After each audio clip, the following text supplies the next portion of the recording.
नमस्कार दोस्तों, स्वागत है आपका हमारे YouTube चैनल पर। दोस्तों, आज मैं फिर लेकर आया हूं हमारा स्पेशल प्रोग्राम आध्यात्मिक ज्ञान चर्चा। दोस्तों, आज की आध्यात्मिक ज्ञान चर्चा जन्मदिन को लेकर होने वाली है। दोस्तों, क्या आपके भी मन में यह चल रहा है कि हमें जन्मदिन मनाना चाहिए या नहीं मनाना चाहिए? आपके मन में जन्मदिन को लेकर जितने भी संकट चल रहे हैं, उन सभी संकटों का समाधान करने के लिए हमने दो संतों को चुना है।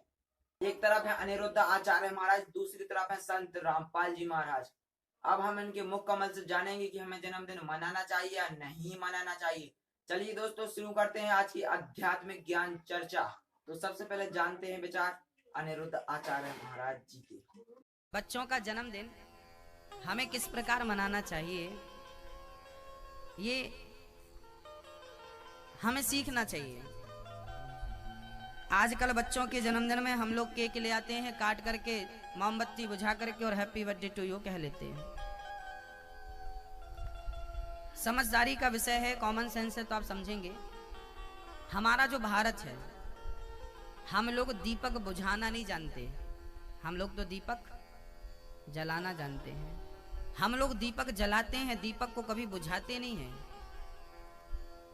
और फूंक मार करके तो कभी नहीं बुझाते हैं। बुझाना होता है दीपक को तो कपड़े से बुझाते हैं या हाथ से ऐसे बुझा देते हैं, पर मुंह से नहीं बुझाते, फूंक मार के नहीं बुझाते। सही है क्या? हमारे भारत में दीप जलाने की परंपरा रही है। ज्योत से ज्योत जलाते चलो, प्रेम की गंगा बहाते चलो। पर विदेशी कल्चर बुझाना जानता है, आज वही कल्चर को भारत अपना बैठा है। आजकल बच्चों का जन्मदिन होता है तो बच्चों से ही दीप बुझाया जाता है। अरे पढ़े लिखे हो, पढ़े लिखे, थोड़ी तो अक्ल होनी चाहिए, कॉमन सेंस भी तो कोई चीज होती है। दीपक बुझाना क्या ये उचित है? आप आरती करते हो भगवान की तो दीप बुझा के कि जला के? दीपावली में दीप जलाते हो कि बुझाते हो? गृह प्रवेश में दीप जलाते हो कि बुझाते हो? हर शुभ कार्य में दीप जलाया जाता है, और बच्चे के जन्मोत्सव में दीप बुझा रहे हो। बताओ, भारतवासियों को आपको शोभा नहीं देता। अमेरिका जापान का आदमी बुझाए तो चलेगा, क्योंकि वो मूर्ख लोग हैं, और ये विश्व गुरु भारत आज ये हरकत कर रहा है तो निंदनीय है ही। आप समझदार लोग हैं। पूरी दुनिया में सबसे ज्यादा शिक्षित भारत में ही हुआ करते थे। अब प्रेजेंट में कितने हैं मैं नहीं जानता। शून्य का आविष्कार भारत ने किया, आर्यभट्ट भारतीय थे।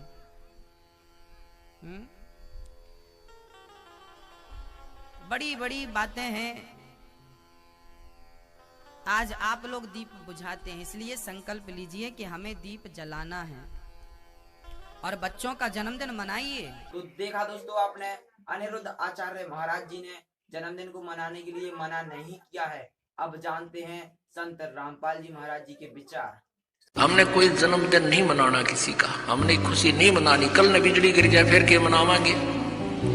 हमने परमात्मा को खुश रखना है, उसका हमारा कल्याण करवाना है।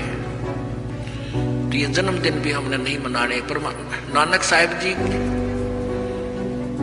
को किसी ने कहा कि प्रभु आप कभी खुश नजर नहीं आते, आप खोए खोए से रहते हो, आप तो साधु संत हैं। तो नानक साहिब जी ने कहा कि ना जाने काल की कर डारे, और किस भी ढल जा पासावे, और जिनाते सरते मौत खुड़क दी, उन्हां केड़ा हासावे।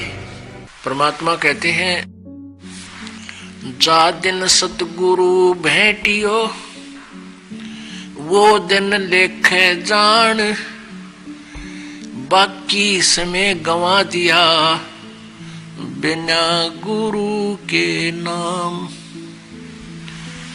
परमात्मा बताते हैं कि जिस दिन आप जी को पूर्ण संत से उपदेश प्राप्त हुआ, आपका वो जन्म दिन है, वो आपका हैप्पी बर्थडे है।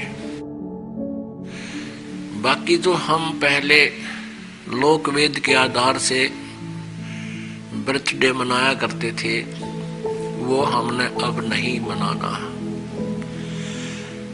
उसको हम खुद हैप्पी बर्थडे मानना है, वो तो बड़ा दुख था हमारे ऊपर, कैर टूटा, जन्म हुआ, ना जाने कितने कष्ट जीवन पर आवेंगे। कोई बच्चा हो गया तो मर जाएगा, कोई बचेगा ना बचे।